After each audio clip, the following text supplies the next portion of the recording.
anay ianao safidanay amin'izao alina izao manolotra ny arahaba tompoko dia mitohy hatrany zany ny orana saika manerana nosy afa-tsinany amin'iny morontsirakitso ile arino somary ho mamena raha hoandra-pitso maraina ary dia asisanoram-baratra nany amin'iny morontsirakitso sofia iny toraka zany any koa ny morontsirakibony sy ny any be salampiany hanao orana tandrifondraona kosa ny aty mangoro vadivafitovinany sy ny ilana rehefa ny faritra atsinanana fa andrahoana na andrahoana vitsy ny andro ao any faritra sisy raha hoanay rehefa kosa indray ary dia mahazo orana tandrifondraona mety aray kotrika saika manerana nosy tahaka izao hitantsika amin'ny sary izao fa nany amin'iny faritra atsimo andrefana andro sy ny tapany atsimo mena be iny no omaina ny andro ny maripana tombatombanana ao ambandrira ho andra-pisy teo amin'ny 17 ka hatramin'ny 20 degré celsius eo ny faritry ny afovoantany rano morontsiraka kosa nasiana resaka dia eo amin'ny 20 ka hatramin'ny 15 degré celsius ny maripana mafana indrindra kosa indray ary dia hitantsika aty amin'ny manodidina ny antsohisy ny any amorondava any adimy amin'ny 30 degré celsius izy raha ho andra-pitso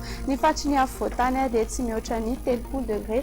celsius izao kosa ary ny mety toetry ny andro no vinavinaina ho andro an-tanàn-dehibe sy nosy manodidina antsika hipalika be ny masoandro ny any a Paris fa olalovan-drahona izy ny any a Milan malimalaka kosa ny andro ny andro Johannesburg ary ho avy ny orana ny any Nairobi hanao orana tandrifondraona mety aray kotroka kosa ny any Bangkok dia ifandimby raha hoana sy ny masoandro ny any a Maurice sy La Réunion andrahoana ny andro ny any Seychelles fa azo orana tandrifondraona mety aray kotroka kosa ny any Comore dia izay indray ary aloha ny andro any manome fotoana anao ny tenako ho andra-pitso indray be no matompoko